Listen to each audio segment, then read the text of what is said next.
আমার মানে প্রথম যখন এই বাড়িতে এসেছিলাম তখন যেরকম ঘরটা আলোকিত হয়ে থাকতো ঠিক সেই রকম এখন ঘরটা হয়ে গেছে।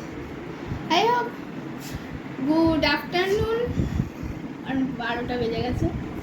আর welcome to my channel Suchismita lifestyle. আরও একটা নতুন ব্লগে তোমাদের স্বাগত জানাই। আর হলো না, রবিবার আমি কোনো ব্লগ করিনি, আবার এই আজকে সোমবার থেকে ব্লগ স্টার্ট করলাম, কারণ কালকে ভালো লাগছিল না কি ব্লগে দেখাবো, তাই জন্য। আজকে মিস্ত্রিরাও এসেছে, যেন মনটা খুশি খুশি হচ্ছে। যত তাড়াতাড়ি কাজ মানে শেষ হবে তত তাড়াতাড়ি তো ভালো হবে, তাই না? আর সকাল থেকে আজকে ক্যামেরা অন করতে পারিনি, কারণ ছেলে এত জ্বালাচ্ছে আজকে, মানে জানি না ওর কী হয়েছে। তো আমাদের এখানে যেরকম প্রোগ্রাম আমি ব্লগে দেখিয়েছি সেরকম প্রোগ্রাম আবার হোলির দিনও হতে পারে। তো ফ্লিপকার্টে আমি একটা ড্রেস অর্ডার দিয়েছিলাম, দেখলাম যে খুব একটা টাকা নয়, অ্যামাউন্ট নয়। তো দেখি এটা দিই, তো তোমাদের সামনেই আনবক্সিং করছি। এক্ষুনি এলো, এক্ষুনি ডেলিভারি দিয়ে গেল। দেখাই, এবার আমি একবার ব্লাউজ অর্ডার দিয়েছিলাম, খুব জ্বালায় আমার ছেলে, বুঝলে, মানে শুয়ে পড়লো সামনে গিয়ে। তো ব্লাউজ অর্ডার দিয়েছিলাম, ব্লাউজটাকে আমাকে আবার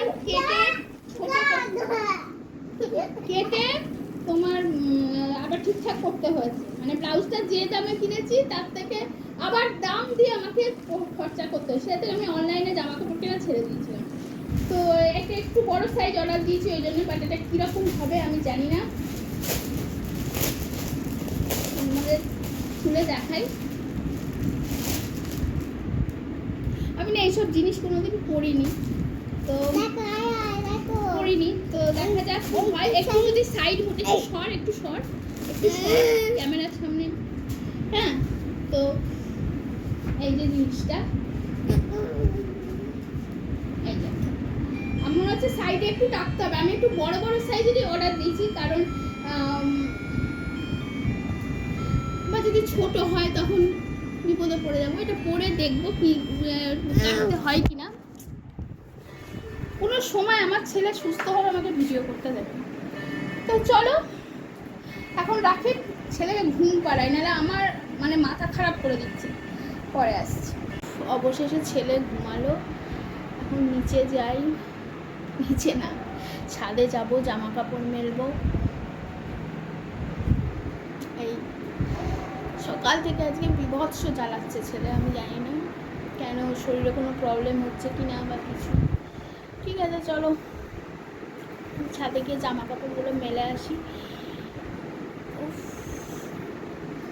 সারা শরীরে এত ব্যথা না।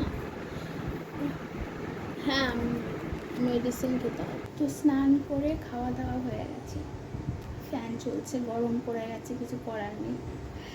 আর শ্বশুরমশাই গিয়েছিলেন একটু বাইরে, তো কী কী এনেছে তোমাদেরকে দেখাই। আর আজকে কী কী রান্না হয়েছিল দেখাতে ভুলে গেছি। আমার ছেলে এত ডিস্টার্ব করে, আমার সব মাথা থেকে বেরিয়ে যায়। দেখাই কী কী আজকে। এই হলো ধূপকাঠি,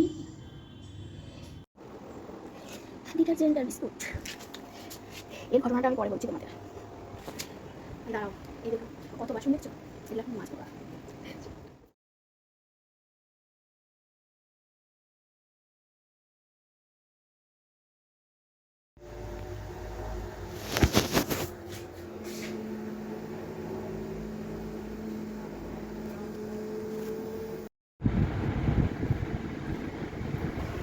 তো ছেলে ঘুমানোর পরেই আমি খেয়ে নিয়েছি।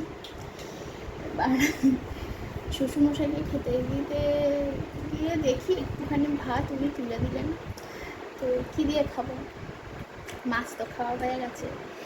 তো একটা ডিম ভাবলাম প্রথমে পেঁয়াজ আর লঙ্কাটা দিয়ে দেবো তেলের মধ্যে, দিয়ে ওপর দিয়ে ডিমটা ছেড়ে দেবো, অমলেট পোচ হয়ে যাবে। এরকম ঘ্যাটামেটা হয়ে গেছে। যাই হোক, এটা একটু খেয়ে নিই। আজকে ছেলের কী হয়েছে জানি না, সকালবেলা বমি করলো, খাওয়ালাম বমি করলো, এখনও তারপরে খাওয়ালাম তাও বমি করলো। এখন একটা কলা খেতে দিয়েছি, আজকে কী হয়। আর বিকেলবেলা আজকে পার্কে বেরোনোর ইচ্ছা আছে, আর দেখা যাক সবই। এখন আমি খেয়ে একদম বিকেলে ফিরে এলাম। গরমের জামা স্টক দেখছি আমার ছেলে, তো প্যান্ট প্রচুর আছে, জামা স্টক ওর বাবা বলেছিল দেখে রাখতে, তারপরে ওর বাবা এনে দেবে। এখন বের করেছি, আমাদের দেখাই। দেখো আমার ছেলে দাঁড়িয়ে সব বের করেছি জামা কাপড়, থেকে কিছু বের করব, দেখি এরকম আছে। তারপর সে স্টকগুলো, গরমের স্টকগুলো আলাদা রেখে শীতের স্টকগুলো এবার ঢোকানোর পালা। চলো কাজগুলো করে নিই, তারপর তোমাদের দেখাচ্ছি কটা সেট বেরোলো, তার উপর বেস করে জামা কাপড় কিনতে হবে না।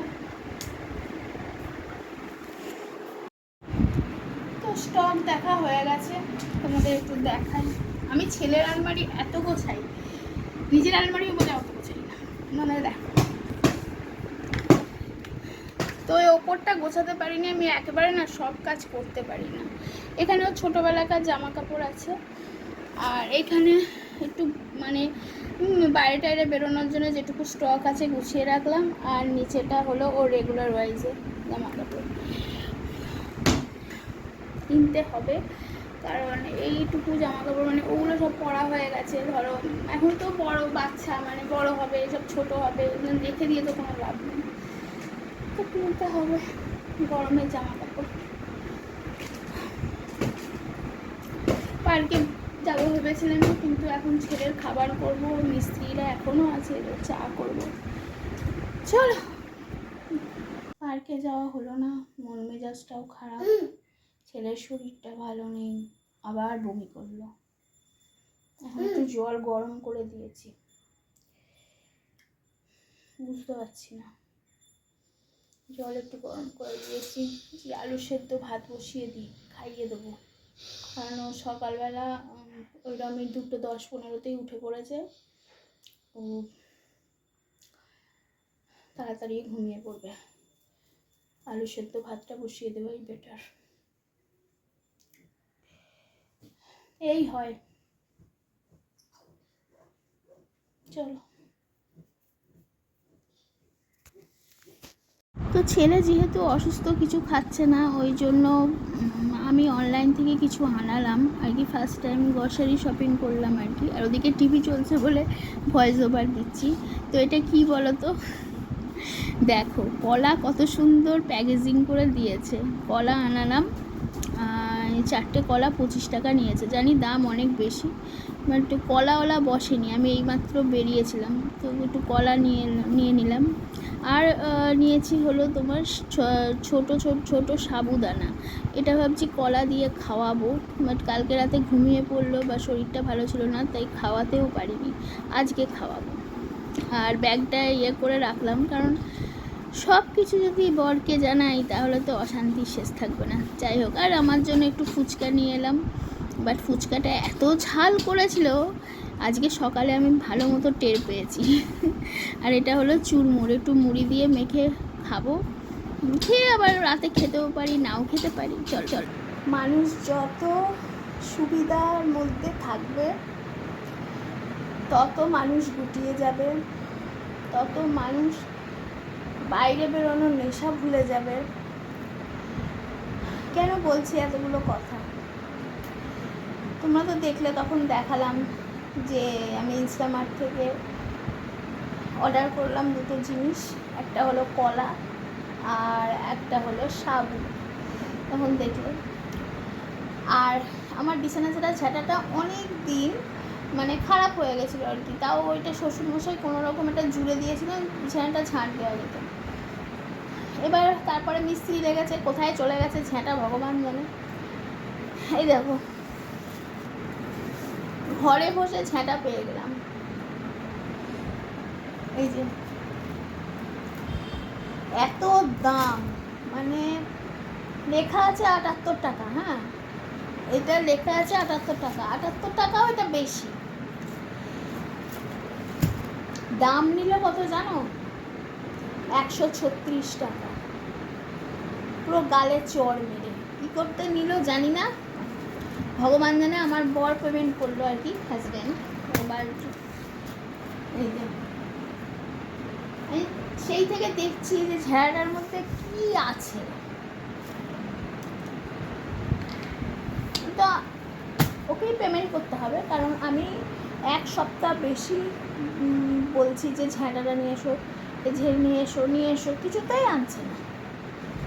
আর আমার পক্ষে এখন বেহারা যাওয়া সম্ভব না, আমার শরীর ভালো থাকে না, তারপর কাজের প্রেশার প্রচুর, আমার ভালো লাগে না বেহারা যেতে।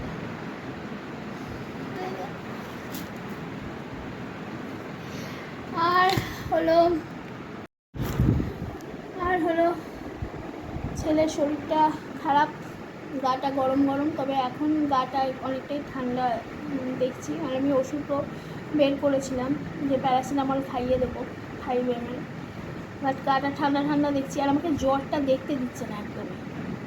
এবার জ্বর না দেখে কি ওষুধ খাওয়ানোটা ঠিক? দেখা যাক। ওষুধ তো হাতের কাছে রেখে দিয়েছি।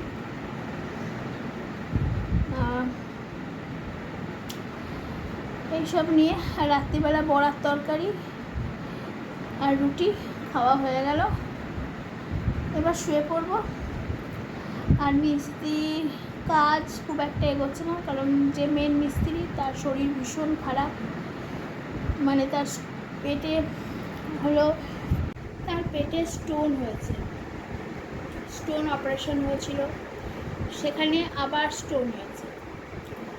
এবার প্রচণ্ড যন্ত্রণা, মানে সে বাড়ি যেতে পারবে না। আমাকে বলছে ভালো কোনো ডাক্তার আছে। তো আমার পাড়ায় একটা ডাক্তার আছে, আমার মানে বাচ্চার কিছু হলে টলে ও দেখে আর কি, ও বড়োদেরও দেখে। আমি বললাম যে আপনি ওইখানে যান।